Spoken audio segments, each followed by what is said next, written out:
Prism से प्रकाश का क्या जी वर्ग विक्षेपण, प्रिज्म से प्रकाश का वर्ग विक्षेपण होगा। देखो सूर्य से जो प्रकाश की किरणें आती है, सूर्य से आने वाले प्रकाश किरणों में कुल कितने रंग सम्मिलित होते हैं? 7। क्या होता है? 7। और 7 रंगों के समूह को हम लोग बोलते हैं श्वेत किरण। क्या बोलते हैं? उसे हम लोग बोलते हैं श्वेत प्रकाश किरण। इसे हम लोग क्या बोलते हैं? श्वेत प्रकाश किरण।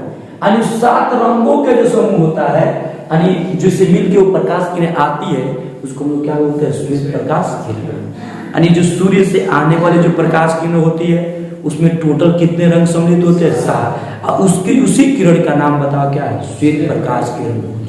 अब क्या होता है, जब इस श्वेत प्रकाश किरण पुंज को जब किसी प्रिज्म, ये हम प्रिज्म ले रहे हैं, ये प्रिज्म, श्वेत प्रकाश किरण पुंज को जब किसी प्रिज्म, जब क्या चाहिए? किसी प्रिज्म, ये प्रिज्म है ऐसे, ये प्रिज्म, जब किसी प्रिज्म से होकर क्या कहता है? गुजारा जाता है, तो 7 रंगों में क्या रहती है? विभक्त हो जाती है।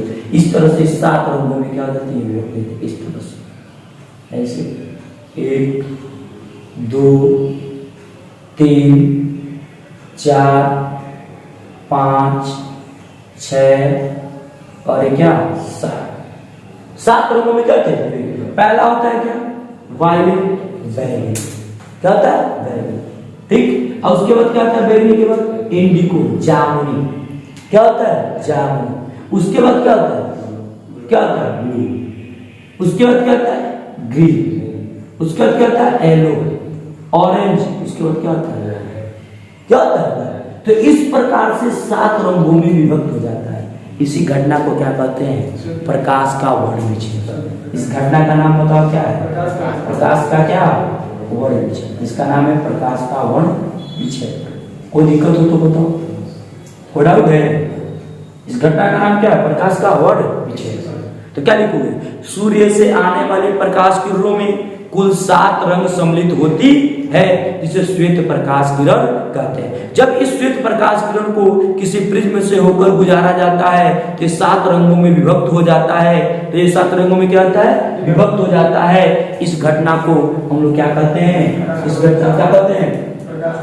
इस प्रकाश का वर्ण विक्षेपण कहते हैं। यानी 7 रंगों में जो विभक्त हो जाता है, इसी घटना का नाम बताओ क्या है?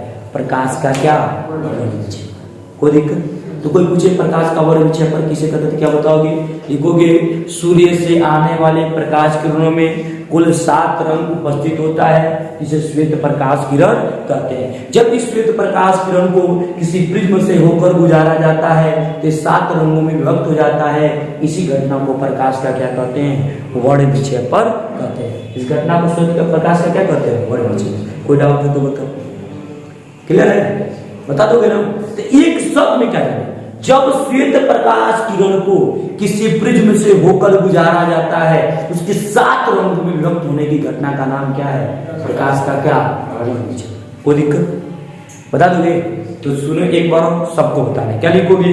लिखोगे सूर्य से आने वाले प्रकाश किरणों में कुल 7 रंग उपस्थित होता है, जिसे श्वेत प्रकाश किरण कहते हैं। इसे क्या कहते हैं? श्वेत प्रकाश किरण। जब इस श्वेत प्रकाश किरण को किसी प्रिज्म से होकर गुजारा जाता है, तो 7 रंगों में विभक्त हो जाता है।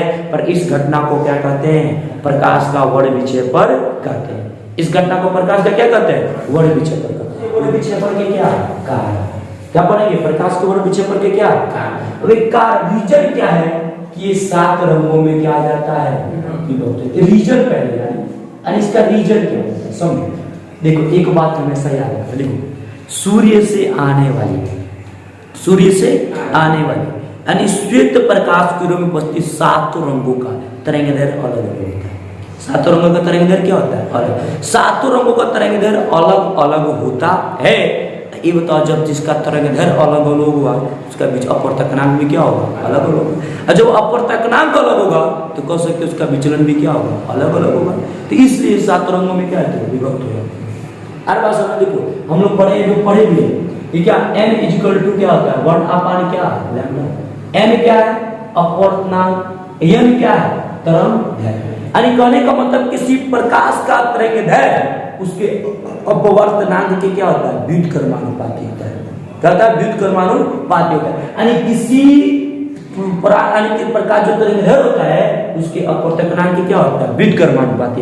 इसी तरह के जो सूर्य से आने वाले प्रकाश के जो 7 रंग होते हैं ना, 7 रंगों का तरंगदैर्घ्य अलग अलग होता है। जब 7 रंगों का तरंगदैर्घ्य अलग अलग होगा तो विचलन भी क्या होगा? अलग अलग। जब विचलन अलग अलग होगा तो 7 रंगों में क्या देगा? जिसके कारण प्रकाश की वर्ग विक्षेपण की घटना घटित होती है। देखो सबसे अधिक तरंगदैर्घ्य किसका होता है?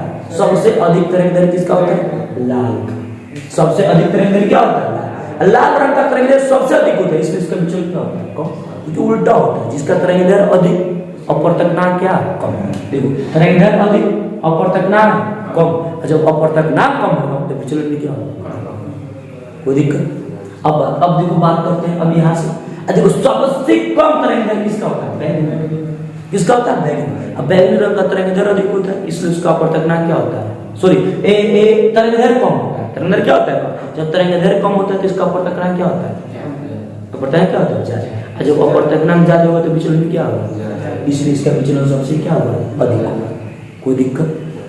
कोई डाउट है? याद रखोगे? तो रीजन समझ में आया कि नहीं आया? तो हम लोग इसमें क्या करें? प्रकाश का वर्ग विक्षेपण, प्रकाश के वर्ग विक्षेपण के कारण। कोई दिक्कत? डाउट है? एक बार और सुन लो। क्या लिखोगे? लिखोगे सूर्य से आने वाले प्रकाश किरणों में सम्मिलित 7 रंगों का तरंगदैर्घ्य अलग अलग होता है, जिसके कारण उसका विचलन भी क्या होता है? अलग अलग होता है। इसका उसका विचलन भी क्या होता है? अलग अलग होता है। उसके कारण विचलन भी उसका क्या होता है? अलग अलग होता है, जिससे उसका विचलन भी क्या होता है? अलग अलग होता है, जिसका वर्ग विक्षेपण की घटना घटित होती है। कोई डाउट हो तो बता दोगे ना? क्लियर है? तो ये हम लोग का क्या पढ़े? प्रकाश का वर्ग विक्षेपण।